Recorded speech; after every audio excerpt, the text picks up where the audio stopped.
بسم الله الرحمن الرحيم اقرأ باسم ربك الذي خلق خلق الإنسان من علق اقرأ وربك الأكرم الذي علم بالقلم. Assalamu alaikum wa rahmatullahi wa barakatuhu. Today, inshallah, we will start our tafseer with one of the biggest, longest surah and one of the most important surah of Quran, which is Surah Al Baqarah. Let's make our dua. Bismillah ar-Rahman ar-Rahim. Rabbi shrah li sadri wa yassir li amri wahlul uqdatam min lisani yafqahu qawli. Rabbi zidni ilma. اللهم فقهنا في الدين اللهم إنا نسألك علما نافعا وعملا متقبلا ورزقا طيبا اللهم انفعنا بما علمتنا وعلمنا ما ينفعنا وزدنا علما آمين يا رب العالمين. Surah Baqarah is, as I just mentioned, one of the most important and the longest surah of Quran, and it's the second Quran. It's placed in the second spot in Quran.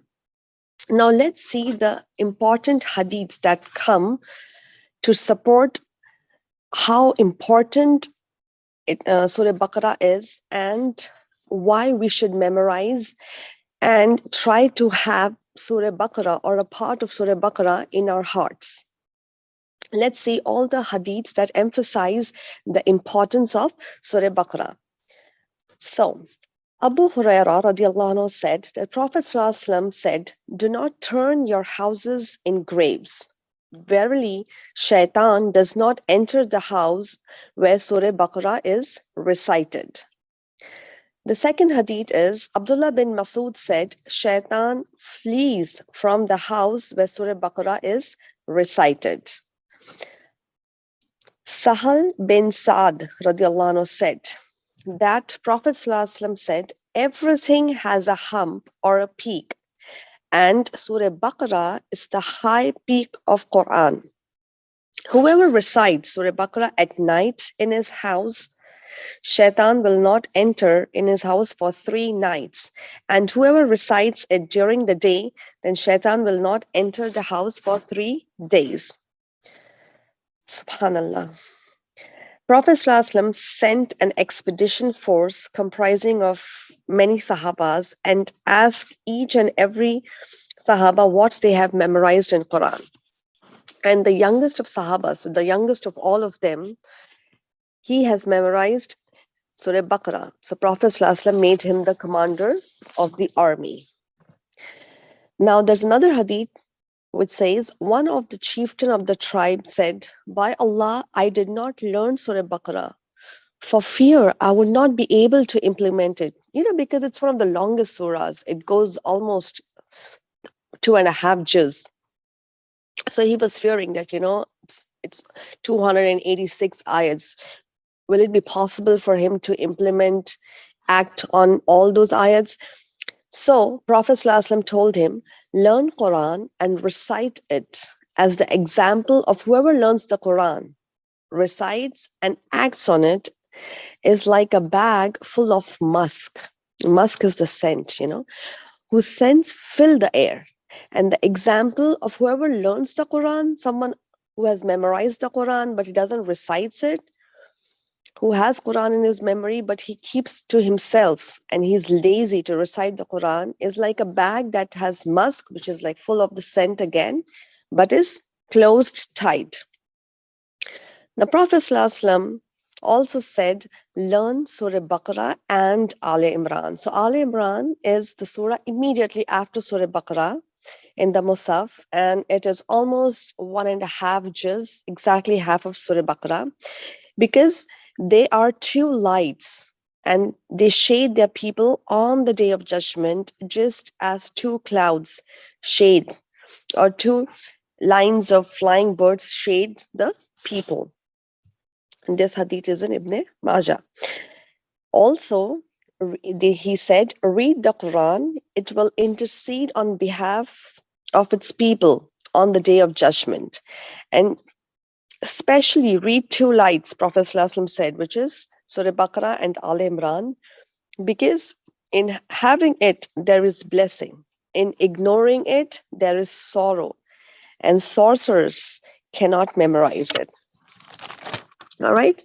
Now, Surah Baqarah was revealed in Medina. I just mentioned, it's one of the longest surahs of the Quran.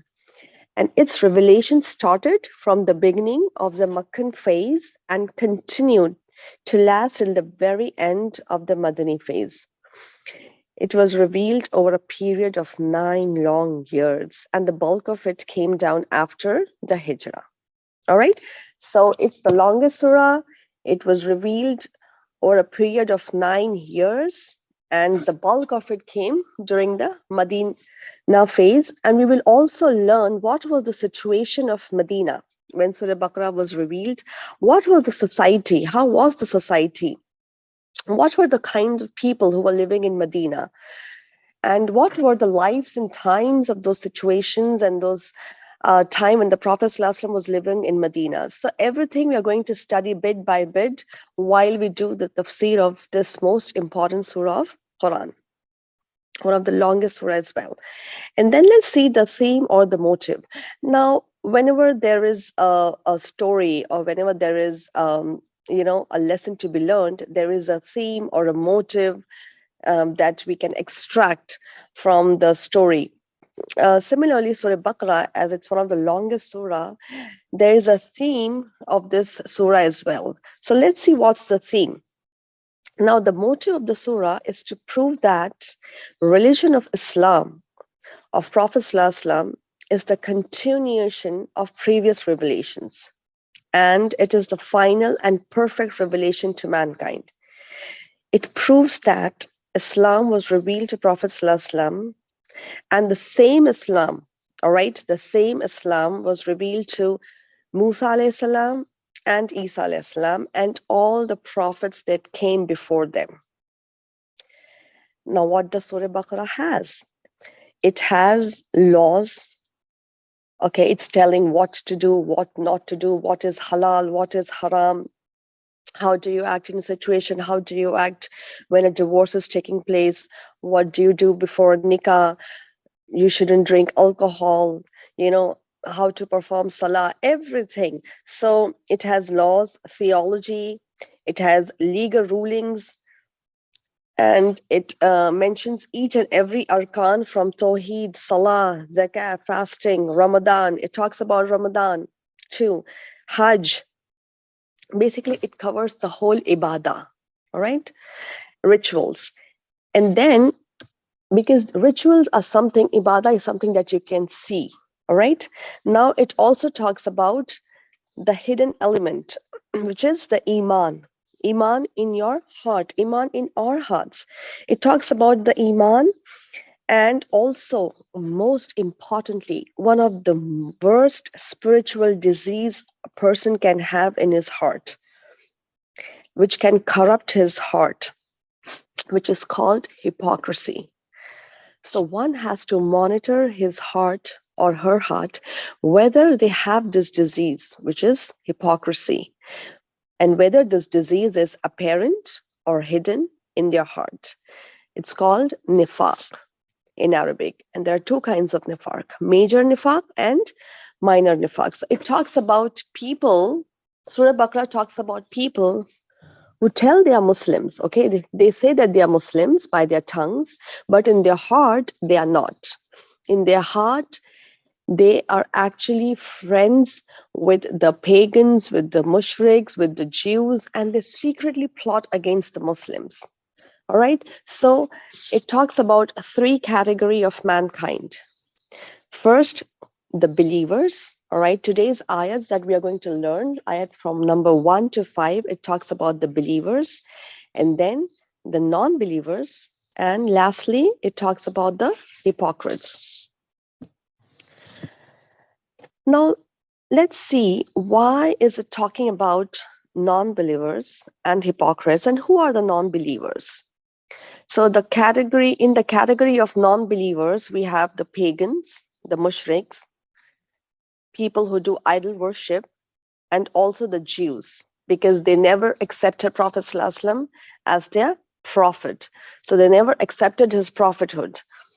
And then the hypocrites, I just mentioned, they claim themselves to be Muslims by their mouth, with their tongue, but in their hearts, they are not.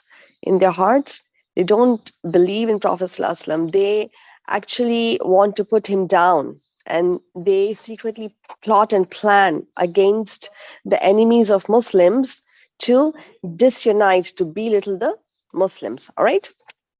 So now let's see the society, the background of Medina before we get into the ayats.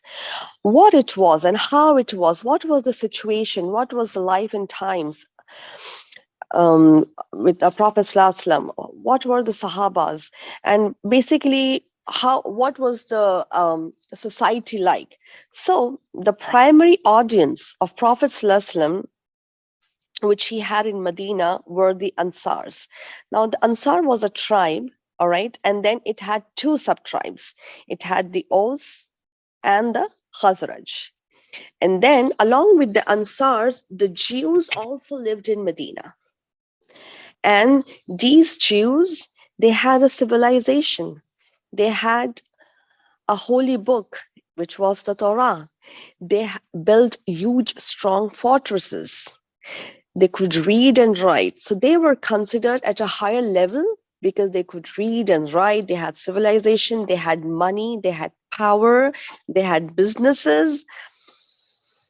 And they used to consider the Ansars, inferior to them. And they used to consider themselves obviously as superior to the Ansars. And the Jews considered the Makkans as Ummi, which means unlettered, because the Makkans couldn't read and write. Even our Prophet ﷺ, he was Ummi, unlettered. He couldn't read and write. All right. So when he became the prophet, they said, is he a prophet? He couldn't even read and write. So this was one of the claims that they made, firstly. So they couldn't read and write, the Makkans. So they always used to consider themselves as superior to the Ansars, to the Muhajiruns, because they had a civilization. So, but when Prophet ﷺ migrated to Medina, the Ansars welcomed him and Muslims became dominant in Medina. All right. But there were a few among Aus and Khazraj, these two sub-tribes that we just mentioned, who were bent on opposing the Muslims. However, the Muslims were dominant. They could not openly vent their opposition and animosity. So there were few people in Medina who were among Aus and Khazraj who didn't wanted Prophet ﷺ to come to Medina, who didn't wanted him to be the undisputed leader of Medina. But these people were so little in number that they could not oppose the huge numbers of the Ansars. And also, it was for this reason they plotted against the Muslims while pretending to be Muslims themselves. So these were the hypocrites, because they pretended to be Muslims themselves, but they were secretly plotting against the Muslims. And their leader was a man whose name was Abdullah bin Ubay, and he was from Khazraj. And he was unanimously nominated to be the king of Medina before Prophet ﷺ's arrival. He was due to be crowned, but upon Prophet ﷺ's arrival, he never received a coronation. Since he could never have his way while Prophet ﷺ was present, he and his allies pretended to accept Islam, but secretly plotted to disunite the Muslims. So this was the background of Medina when Prophet ﷺ came to Medina. All right, chunk of Medina, huge number of Medina were true Muslims, believers, okay, and a few of them were hypocrites. They claimed themselves to be Muslims because they were not Jews. They were from the Khazraj and the Aus, so they claimed themselves to be Muslims, but they always had evil in their heart. They always wanted bad for the Sahabas. They always wanted bad and evil for the Prophet ﷺ. So these were the people who had nifaq in their heart, who had hypocrisy in their heart, who had a disease in their heart, who had a diseased heart. And Allah is talking about their heart in the next coming ayats that we will learn in the next two classes. All right. So now let's see the first ayat of Surah Baqarah. Bismillahir Rahmanir Rahim. Alif Lam Mim. Alif Lam Mim. That's all. So this ayat is three letters, Alif, Lam, Mim, and it's called Huruf Muqatta'at, which means letters that are cut apart from each other, and only Allah knows what the true meaning is. Though some scholars and Sahabas gave their opinion what these letters are, but the majority position is only Allah knows what is the meaning of Alif, Lam, Mim. Now, if you see, Alif Lam Mim does not make sense in conventional Arabic. It only makes sense when you read and write. So even when the Jews first heard Alif Lam Mim, they were like, all right, so these are the letters of Arabic. What does this mean? Because remember, Prophet ﷺ used to recite the Quran. He used to recite the Quran to everyone in Medina, right? All he used to talk is about Quran. You know, he used to talk about the revelations, what the Quran said. He used to explain what the ayat said. So when they heard Alif Lam Mim, it actually put their attention. It actually grabbed their attention. They were made to thought that what this means. For example, if we say CAT, now we know that CAT are the letters of English language. So we know that CAT will make the word cat. But do we know what C in itself means, what A in itself means, and what T means? I mean, if someone asks us, what does C means? We'll just say it's a letter of English language. But if someone says, no, what does C actually means? We'll say, no, I don't know that. I just know that it's a letter of English language. Similarly, Alif, Lam, Mim, these are the letters that are cut apart, and these are the letters of Arabic language, but Allah knows the true meaning of it. We just know that it's Alif, Lam, Mim, and it's called Huruf Muqatta'at. So, we ask for guidance in Surah Fatiha. True, we just did Surah Fatiha. And Allah is now showing how He will guide us through the entire Quran. The second ayat is Dhalikal Kitabu La Rayba Fihi Hudan lil Muttaqin. But before that, we have Alif Lam Mim. You know what this actually means? If you really want to get guidance from Quran, from this book, first everyone has to understand that you can not completely understand everything. You know, sometimes we think that we know everything, we understand everything, we are so smart, so sharp, so intelligent that if anything comes to us, if we are able to read and write, and we can even understand what it means. So with Quran, we have to first understand that we cannot completely understand everything. Yes, we can make an attempt to understand, but in the end, all knowledge belongs to Allah. So when one comes to this book, the Quran, with an attitude of arrogance, you know, there are some people who want to read Quran, open Quran, just to find out some flaw, you know, something that's wrong in it. Astaghfirullah. And they were the people who were actually, they end up having guidance from Allah subhanahu wa ta'ala. There are so many stories of rewards that they say that, you know, I actually opened the Quran because I wanted to find a flaw in Quran, and I wanted to, you know, tell everyone, hey, let's see, this is what is wrong in Quran. But I just couldn't find even one single mistake or one single flaw in Quran. And ultimately, I end up losing my mind thinking, how perfect is this book? And finally, I gave it up and I became a Muslim. And there are so many stories of rewards like that. So, if someone comes with an attitude of arrogance towards this Quran, he will not get anything from Quran. But if someone comes with an attitude of humility, of being humble, of thinking that he does not know everything and he wants to get guidance and knowledge from Quran, then Allah will guide him. Allah will give him knowledge and wisdom from the Quran. And Allah will make his life easier.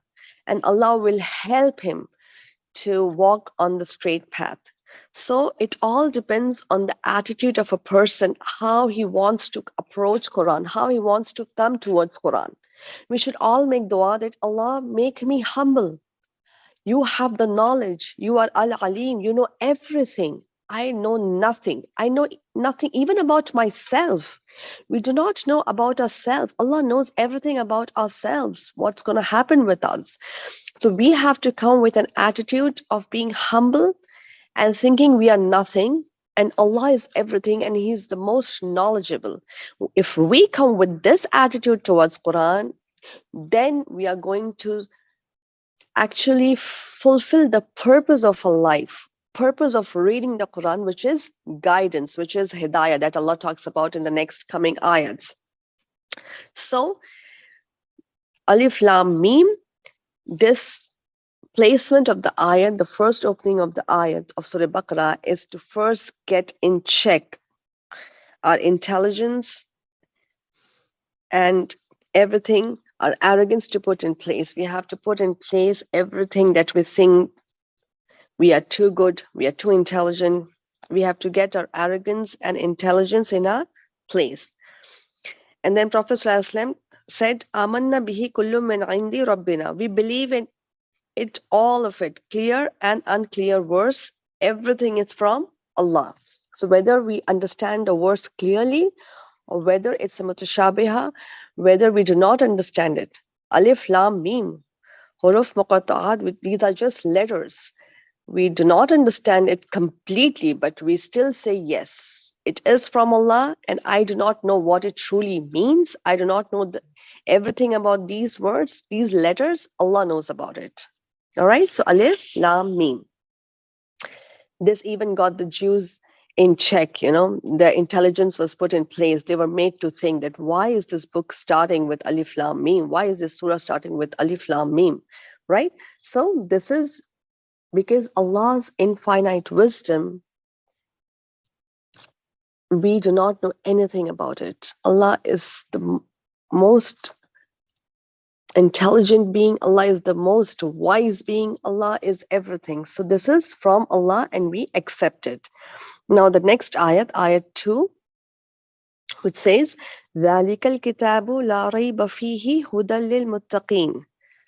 There is no doubt in this book, and it is a guidance to those who fear Allah. Now, dhalika means that, which is far away. So Allah is talking about that book, which is on Lohe Mahfuz. And it just shows the status of the book, which is elevated. Now, first, let's see what does Lohe Mahfuz mean. So, all right, because it says Zalikal Kitabu, that book. So Allah is talking about a book that's kept on Lohe Mahfuz. So Lohe Mahfuz, it is a preserved tablet in which everything that has happened or going to happen in all creation is recorded. It is just underneath the throne of Allah subhanahu wa ta'ala. So it has in it the Quran, the Injil, the Torah, the booklets that were sent to Ibrahim alayhis salam and all other prophets. It is kept in the highest station above 7 heavens, not 7 skies, remember. 7 heavens where Allah has His pen and all these books are kept there, which is mahfuz. It's well protected, well guarded. Also, a law is something that we can write on. All right. So it is preserved tablet where Allah commanded the pen to write what He has decreed for all creation. There's a hadith in Tirmidhi. Prophet ﷺ said, the first thing Allah created was the pen. He said to it, write. The pen asked Allah subhanahu wa ta'ala, what should I write, my Lord? Allah subhanahu wa ta'ala told him, write what was decreed about everything till the last hour comes. And Allah knows the best. So Allah has commanded the pen to write everything for each and every one of us. Everything that will happen to us since the time we are born until we die. And not only for us, for everyone who came before us, our ancestors, our forefathers, and everyone who will come after us until the day of Qiyamah. All right, so we have this Iman, we believe in this, we believe that there is Qadr. Allah has Qadr in His hand, and Allah has decreed everything to each and every person, each and every human being, and everything is written and preserved in Lohe Mahfuz, which is up there, safely kept, all right, above 7 heavens, just underneath the throne of Allah subhanahu wa ta'ala. All right, so this is Lohe Mahfuz. So Dhalikal Kitabu, there's no doubt in this book, and it's a guidance to those who fear Allah. La rayba fihi, there is absolutely no doubt about this book. Which book? This book means Quran. It's referring to Quran, and which means to not doubt the Quran. You know, astaghfirullah, shaitan can put doubts in our mind about Quran. He can make us think, you know, do you think Quran is from Allah? Do you really think it's like this? Do you really think it's going to give you guidance? So before we even start thinking about anything that shaitan, you know, puts waswasa in our minds, the ayat says, La rayba fihi. There is no doubt about this Quran. There is absolutely no doubt. So we should be convinced that this book will give us guidance, because it says Hudal lil Muttaqeen. There is no doubt that if you follow this book, it will guide you to Hidayah, give you guidance. Hidayah means guidance and make you a Muttaqi. All right. So Quran is a mauza. All right. What it means is a person, you can say someone who's one of the biggest sinner. He's done all sins. He hasn't left any sin in his life, minor or major. Now, one fine day, he decides, I just want to leave everything. I don't know, it's hard, but I want to try. All right. Now, he's a Muslim, and he says, okay, I want to start reading the Quran, and I want to change my life. I want to see how it will affect my life, because I want to improve myself. I don't want to die doing all these sins. So he's fed up, he's frustrated with his life, he's done with his sins, and he wants to change his life. So when he reads the Quran, when he reads these ayats, and when he reads ذَلِكَ الْكِتَابُ لَا رَيْبَ فِيهِ هُدًى لِلْمُتَّقِينَ, and it says there's absolutely no doubt about this book, and it will guide you. Now, right now, he's not guided at all. Right now, he's a sinner. He's just read this ayat. But the key to fix yourself is start reading the Quran. And as you start reading the Quran and make dua to Allah subhanahu wa ta'ala, that He gives us strength to act on it, slowly and steadily, Allah will increase you in guidance. So it's going to be hard and difficult in the beginning, but when you start reading the Quran and when you start acting upon it slowly, taking baby steps gradually, then Allah will fix your life. Allah will fix your problems. Allah will put you in spot where you have a better iman, where the sin that you were doing 2 years ago, now you don't feel like doing it anymore. You just don't feel like, and you'll be like, what is stopping me? This Quran is stopping you, because you have started reading the Quran slowly and you've started acting upon it. So guidance will only come when you start, when you first have to open it. You have to come towards the Quran. You have to open it. You have to read it. You have to start acting upon it, even if you don't like, because you're not used to this, right? You're used to the sin. Someone is used, like someone loves to drink, he's used to drinking alcohol. Now he's into a habit of drinking alcohol every night. Now, when he reads the Quran at 10 o'clock, when he's used to, it's going to be really hard for him. But he has to stop himself. He has to say, no, I've started reading the Quran and I'm going to fix myself. Even today at 10 o'clock, I feel like drinking. I'm not going to do that. So, he has to stop his own nafs. He has to stop his own khwahish, his own desires not to do that sin. And he has to keep reading the Quran and make dua that may Allah give him strength to act on it. And that's how guidance will come to him. And slowly and steadily, he will go away from his sins. So it says, ذَلِكَ الْكِتَابُ لَا رَيْبَ فِيهِ هُدًى لِلْمُتَّقِينَ. If you follow this book, it will guide you to hidayah, give you guidance, and make you a muttaqi. Now, who is a muttaqi? What does a muttaqi means? Now, those who do not do shirk, they fear Allah's punishment, and they protect themselves by staying away from sins, who basically do not want to upset Allah. They are muttaqi. People who are mindful in their actions, even if they have a chance to do something that is socially acceptable. Like so many things are socially acceptable these days. Listening to music, it's socially acceptable.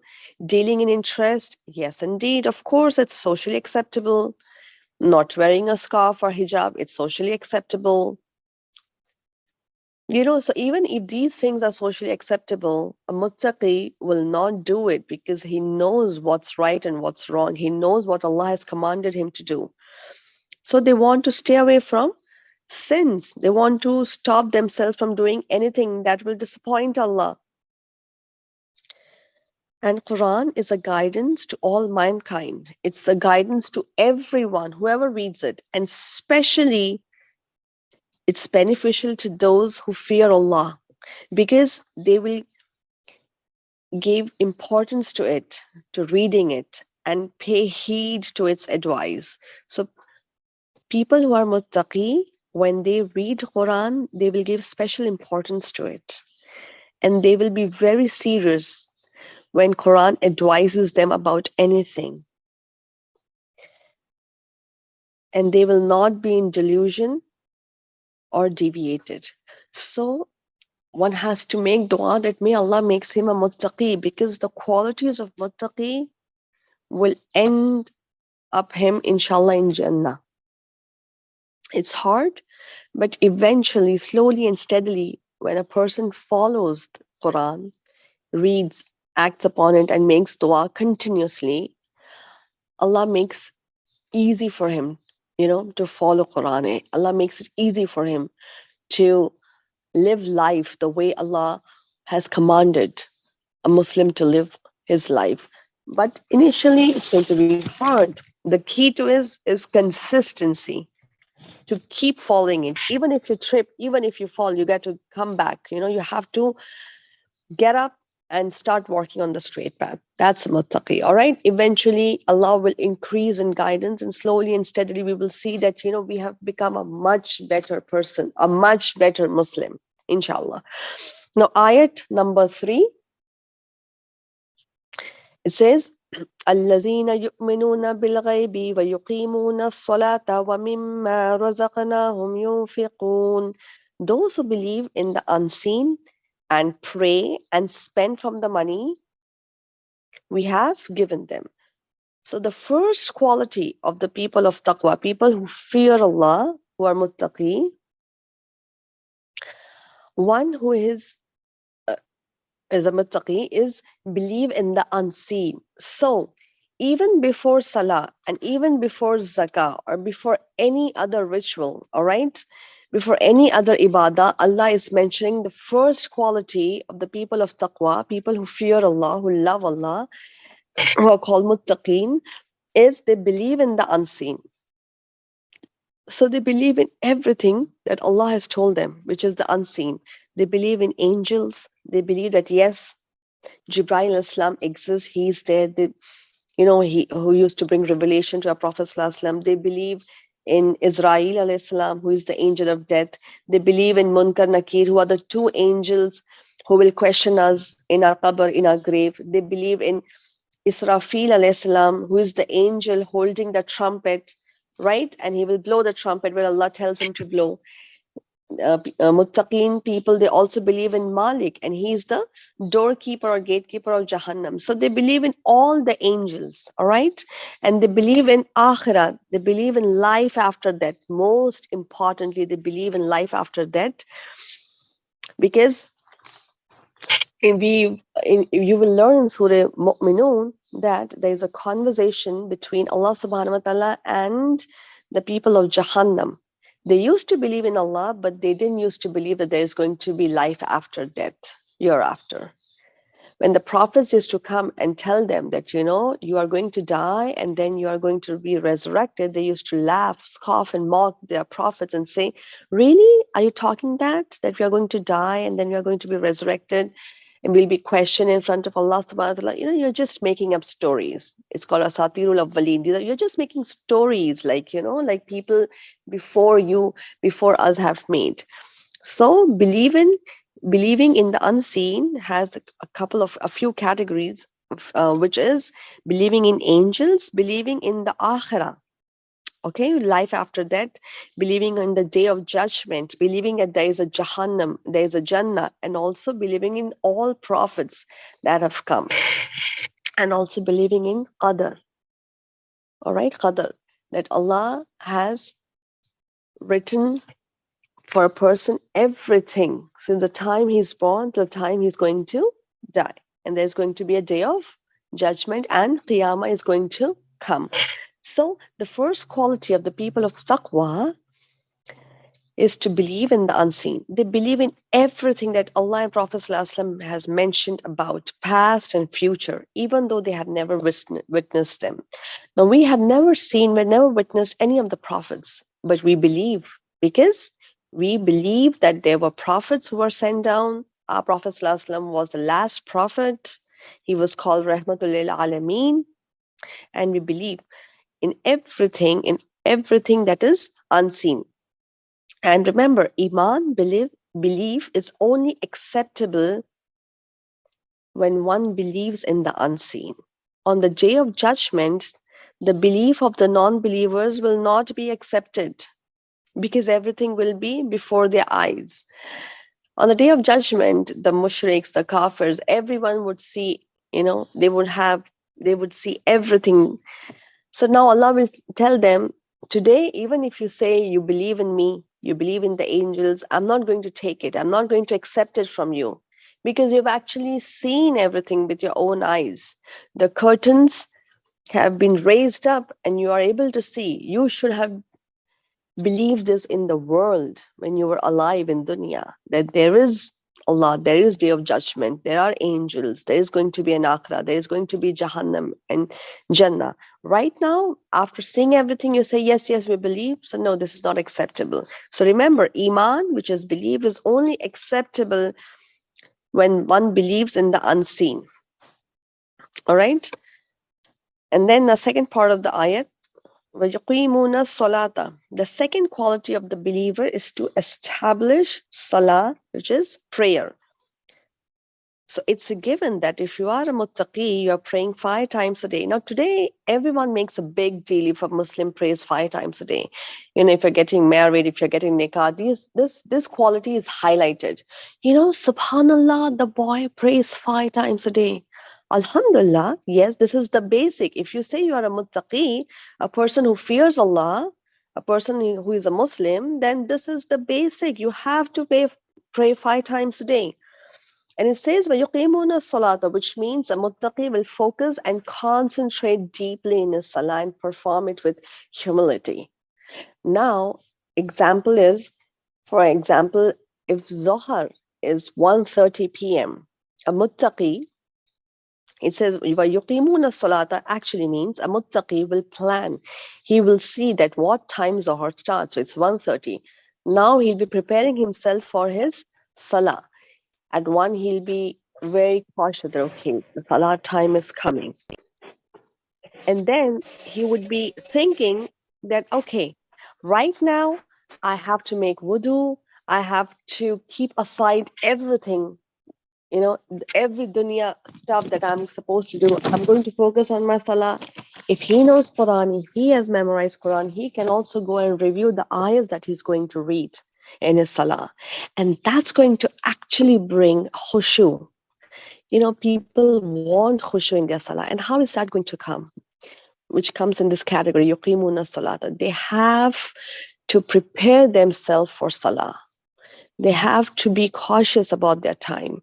They have to be careful. They should try to read salah immediately when the time begins, not try to catch the salah at the latter part of the, you know, just before the time ends. So that means yuqimuna salah. And when you do this, when you are careful about your salah, that's when khushu will come to you. All right?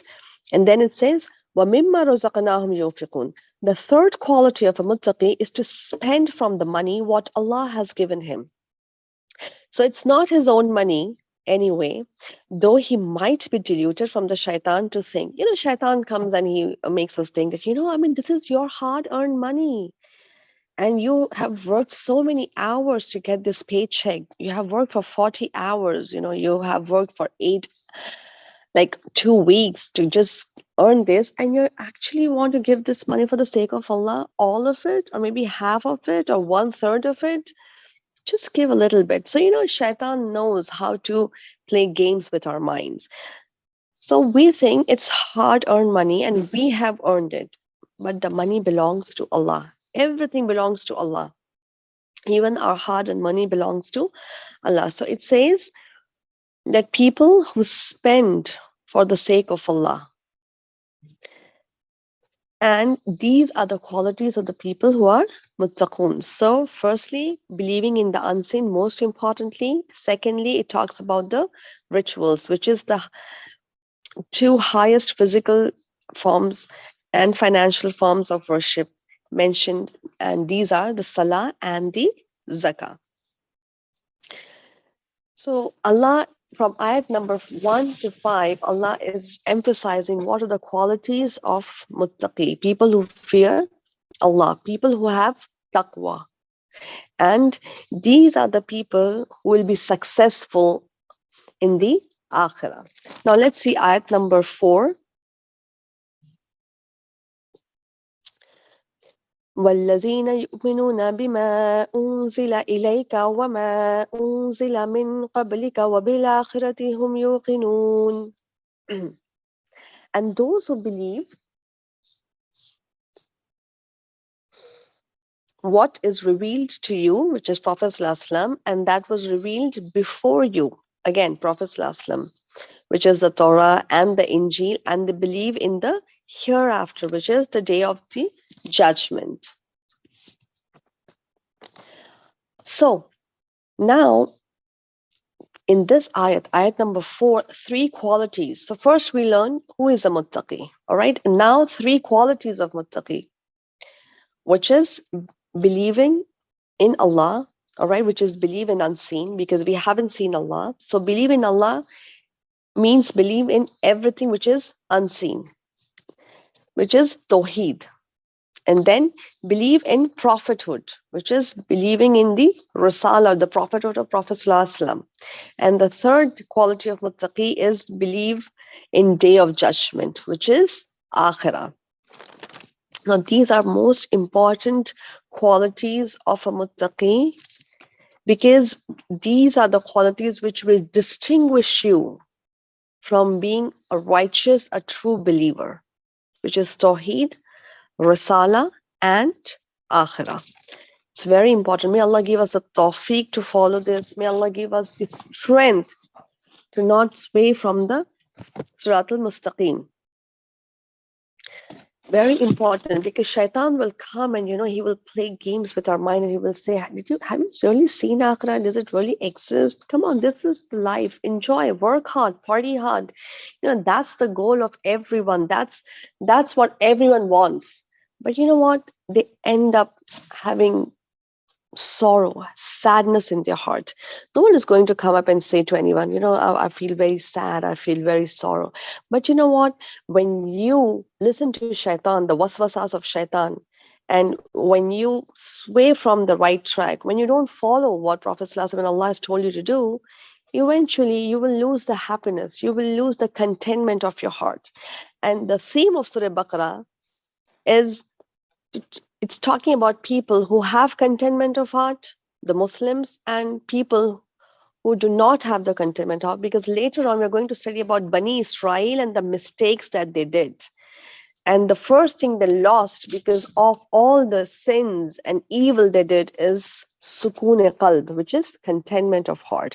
And contentment of heart is very, very important, because happiness is a feeling and it's a state of mind which doesn't exist too long. You're happy, you are first in your class, or you just got married, or you got a extremely good job that you were looking for so many years. You are happy, you are high. I mean, that's a state and it's going to go away. Again, when you are sad, sadness is a situation which will eventually go away, because today you're feeling really sad, tomorrow you're going to feel a little less sad. All right. So, but contentment of heart, which is mutma'in, all right, nafsun mutma'in, now it's going to stay. It's like, it's like it's going to stay forever.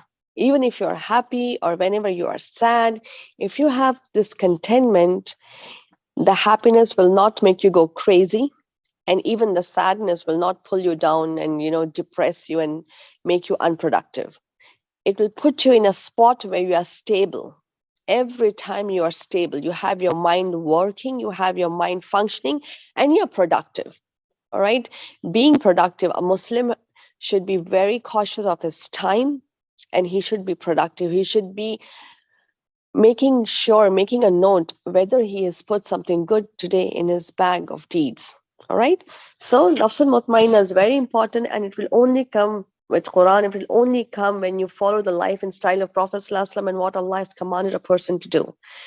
Everything else, your whims and fancies, your likes and dislikes, what the people are doing around you, if following them will not make you happy, because if they are going against the Quran, if they're going against the Sunnah and doing things that you actually think that is making them happy, no, even they are not happy, no one's going to come and tell you.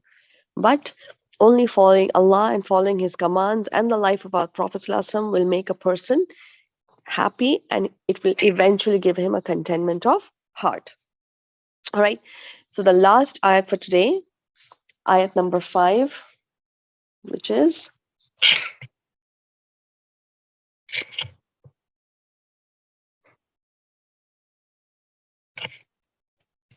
Bismillah ar-Rahman ar-Rahim. أولئك على هدى من ربهم وأولئك هم المفلحون. These people are on truth, on guidance, and they are the successful ones. So guidance, hidayah, is equated to success. And real success is entering Jannah directly without going through hell or Jahannam. When Allah talks about success, He equates it to guidance. Not like us, not like humans, big mansions, big houses, awesome cars, millions of dollars in your bank account. That's how we equate success in this world. If someone is a CEO, if someone is having $500,000 as his salary, if someone has net worth of millions of dollars, that's success, right, for us. But no, success in the eyes of Allah is guidance. A person who's truly guided and who walks on the path of Surat al-Mustaqim, who follows the lives of Prophet ﷺ, who follows the commands of Allah, even if he has nothing in his bank account, even he doesn't have a big mansion or a house, even he does not have an awesome car, he is successful in the eyes of Allah. And that's what we want. We want to be successful in the eyes of Allah. What are the people going to do to us anyway? They are going to die like us one day, right? They're going to be resurrected like us one day, and they're going to be standing in front of Allah like us one day, and they're going to plead to Allah not to expose their sin like us. They will plead to Allah, Allah, do not humiliate me on this day when the whole humanity is standing, my parents are standing, my spouse is there, my kids are there, my grandchildren are there. So they don't have any hold on our lives. They don't have any control.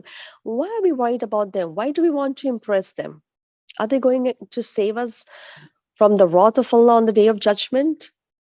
Absolutely not. So why are we worried about them? We should be worried what Allah thinks about us. We should be worried what does Allah means by success.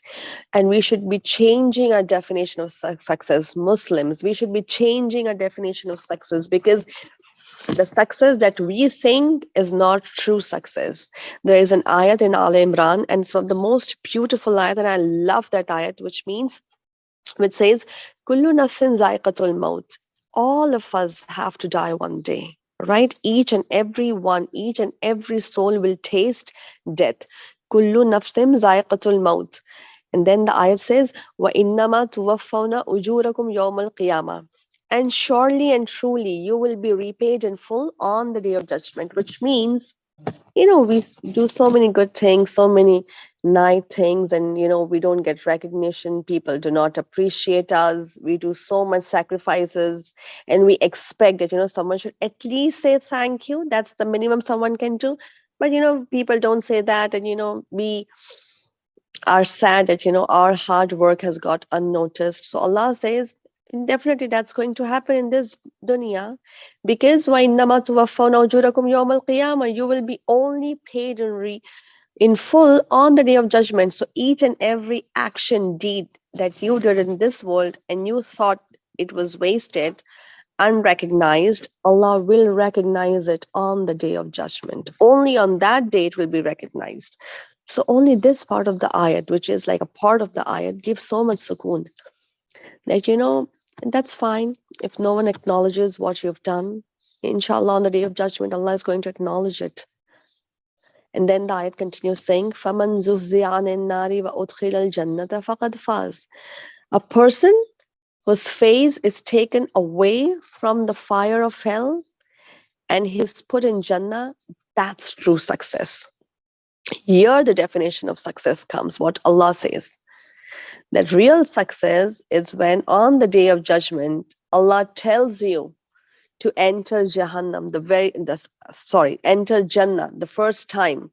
You're not among those Muslims who are actually made to walk the Sirat, and they will trip and fall in Jahannam, and then they would be staying in Jahannam for whatever time Allah has decreed on them, and then they would be then they will be coming out of Jahannam, and then they will enter Jannah. No, that's not true success. True success is on the day of judgment, Allah tells you your face is taken away from the fire of hell and you're entering Jannah. That's true success, which is faqad faz, indeed success. And then Allah says, وَمَا الْحَيَاةُ الدُّنْيَا إِلَّا مَتَاعُ الْغُرُورِ, which means that this world, this dunya, we all understand dunya. This world, this dunya is just a small place of delusion, which is this dunya is just going to make you go crazy, but this dunya is nothing. It's just an illusion. It's just a delusion. All right. So when you know this ayat, you know what true success is. And then even in this ayat number 5, Surah Baqarah, Allah is saying, "Ulaika ala hudam min rabbihim wa ulaika humul muflihun." People who have got guidance, people who have got hidayah, they are the people who are going to be successful in this world and also in Akhirah, which is on the day of judgment. So let's make dua that may Allah give us the tawfiq to follow these ayats of Surah Baqarah. May Allah keep us steadfast on our iman. May Allah give us the guidance, and may Allah give us the consistency that, we have started the tafsir of Quran. It might take months, years. I would say it would take years. There are 30 juz, and we don't know how long we are going to do this tafsir of Quran, because we're going to do once a week, just an hour. So it might take maybe 10 years, 12 years. But may Allah, give us this consistency, and may Allah keep us strong and give us strength to continue this tafsir and read into the ayats of Quran and ponder on them and reflect on them. And we should be making dua in and out that may Allah uplift our iman, increase our iman, and make us among the muttaqeen, people of taqwa, people who fear Allah, who love Allah, who have hope in the mercy of Allah. Remember, taqwa or muttaqeen, there are three pillars: love, fear, and hope. You know, when you love someone, you want to impress that person. You want to do everything for that person because you love that person. So we love Allah and we would do everything that Allah has told us because Allah is our Rabb. He is our creator, cherisher, owner, sustainer, master, provider. He's everyone to us. So we want to impress him. We want to do everything for him because we love him. Hope, because we hope that, if we slip, if we trip, if we do any sin, he is Ghafurur Rahim, and we hope in his mercy, we hope in his rahmah. And then fear, finally, because he is also Azizun Zuntiqam, he is also Sariul Hisab. We shall remember these features as well, these qualities as well. And we fear Allah's anger, we fear Allah's wrath, we fear Jahannam that Allah has made for the people who have disobeyed Him, who have not followed His commands. So love, hope, and fear, these are the three pillars on which a muttaqi stands. It's just not fear of Allah. Yes, it's also love of Allah. It's also hope in the mercy of Allah. And we should be standing on these three pillars throughout our life so that we can end up in Jannah, inshallah. All right. So these were the ayats for today. Inshallah, we'll continue next Saturday, same time. Let's make a dua. رب اغفر لي ولوالدي وللمؤمنين يوم يقوم الحساب ربنا ظلمنا أنفسنا وإن لم تغفر لنا وترحمنا لنكونن من الخاسرين لا إله إلا أنت سبحانك إني كنت من الظالمين. السلام عليكم ورحمة الله وبركاته.